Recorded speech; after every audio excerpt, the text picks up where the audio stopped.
So what is ketamine? That's what we're here to talk about today. And so with Nathan being an emergency room doctor, is the perfect person to explain to us what ketamine is.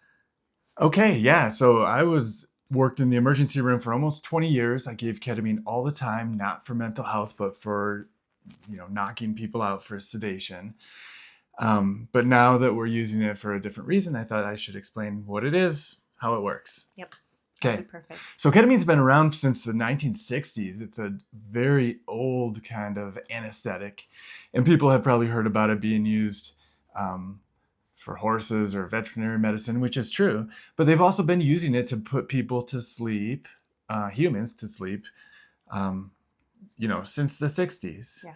Which we can talk about the horse tranquilizer that everybody talks about as can't believe you would use a horse tranquilizer, but yeah. Yeah. And one of the good things about having been around for so long is that it has had so much use. The safety profile is very well known. We know how people are going to react to it. We know how to give it, how to treat any kind of complication. But let's talk about what it does to your brain for mental health. Okay. So there is a neurotransmitter in your brain called glutamate. And it doesn't get the same attention as serotonin and dopamine gets, but it's also a neurotransmitter that has to do with regulating your emotions. So I'm going to interrupt you real quick. And our normal antidepressants is what serotonin and dopamine bind to. But so this is totally different in the fact that it's not attaching to the same methods that we've used previously for mental health. So serotonin, dopamine, norepinephrine, that's kind of like what the traditional antidepressants target. Yeah. And it's interesting because the goal of essentially every antidepressant before ketamine was to try to increase the amount of neurotransmitter in your brain. So more serotonin, more dopamine makes you feel better. Right. And that is not how ketamine works at all, which is actually one of the thoughts for why it may work for some people who have failed the traditional antidepressants. Right. Okay, so back to what does ketamine do? So ketamine binds the same receptor in your brain that glutamate binds. And there's a little cascade of events that happen after it binds, but essentially leads to a whole bunch of neurons firing all over your brain at the same time. It makes it sound like a seizure, but it's much more organized than that. And in fact, ketamine is a anti-seizure medication, right? So when people come into the emergency room in a prolonged seizure that we call status epilepticus, ketamine is one of the medications we can give them to break that seizure. So when I talk about neurons firing all over your brain, kind of sounds like a seizure. It's not the same thing, and it doesn't predispose you to having seizures. So you get all these neurons firing all over your brain, and it lasts for about 45 minutes to an hour. And it's during that time that you have the psychedelic effects of the medication. Right.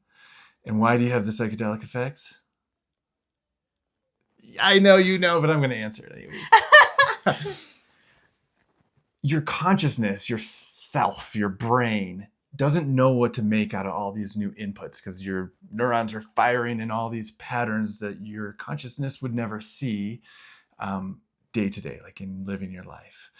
And so all these inputs are coming in, neurons firing, a lot of them into your occipital lobe, which is the visual cortex.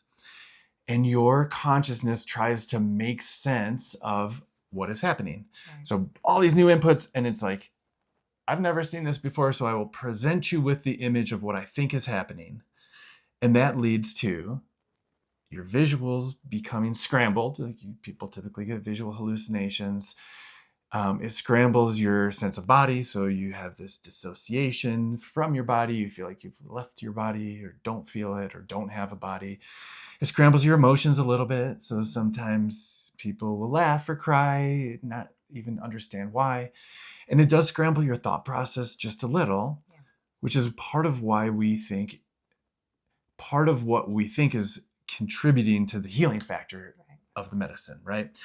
Because there's kind of two phases. So the first phase is the psychedelic experience. And when you're in that space, you do have a slightly different perspective on things. Yeah.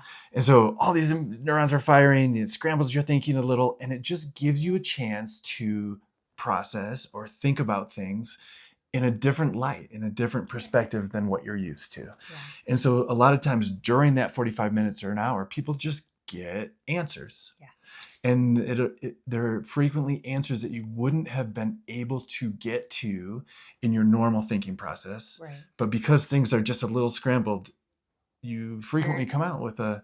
You're more open to a different perspective. Yeah, and you come out with like an epiphany, and you're like, oh, I never thought about it that way. I never realized it this way, or that was the answer I was looking for. I knew that, but somehow I understand it deeper or better, or now I know how to put it into place. Right. So ketamine binds to glutamate, fires off a bunch of neurons. You get a psychedelic experience, which is part of the healing. Yeah. But then where the real beauty comes in is that after the hour, for the next 48 hours, give or take, the research shows that you can watch new synapses grow. Yeah. Right? So the synapses are the connections between your neurons. So the neural pathways that everybody talks about. Right. And so you grow all these new synapses, you form these new connections, and you can open up new neural pathways. Mm-hmm. And when you're talking about a neural pathway, it is sort of like these loops of neurons that can be associated with thoughts, feelings, emotions, physical skills. Yeah. Right? You learn how to play the guitar, you've grown a new neural pathway. Anything that you do that is repetitive, whether it's a thought that you repeat or an emotion that you repeat or a skill that you repeat is the neural pathway that is being created.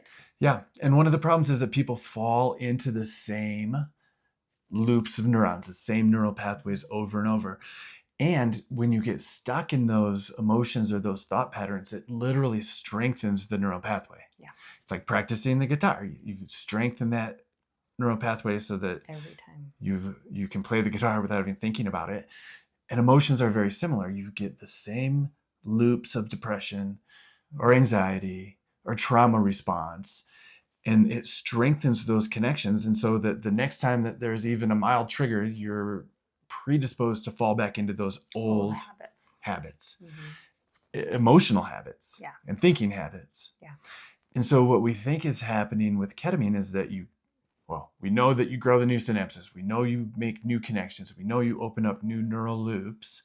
But the thought is that you are able then, hopefully, to get away from the old loops. Right. You have these new, almost like new highways that your brain can take. There's all these new exits of like, how do I want to deal with this situation? Either go down the freeway that I've gone before or take this new exit that will take me on a new path. Yeah. So you open up these new connections, and then later, when a trigger would have typically tripped you back into the old thought pattern, you have a new escape, a new set of neurons essentially going around that old neural loop, and so that you can just respond differently. Yeah. And new. Yeah. Yeah. So that's the science behind it. It's interesting because nobody even really knew what ketamine was doing until maybe the last 10 years. It had been invented in the 60s when nobody had the science to talk about which neurotransmitter it bound to, what it was doing. We could give it to people and see what the effects were. Right. But we didn't know what was happening at the cellular level. And so, and even with ketamine for mental health, 20 years ago, they knew that they could give it to people, that people would feel better. They didn't know why.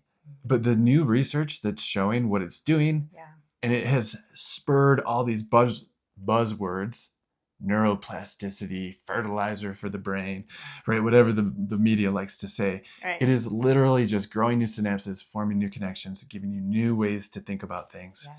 And new possibilities. New possibilities. Yeah. Thank you for explaining that to me. You're welcome. Okay, yeah, we're Connections Ketamine and Healing in Salt Lake City, Utah. Check us out.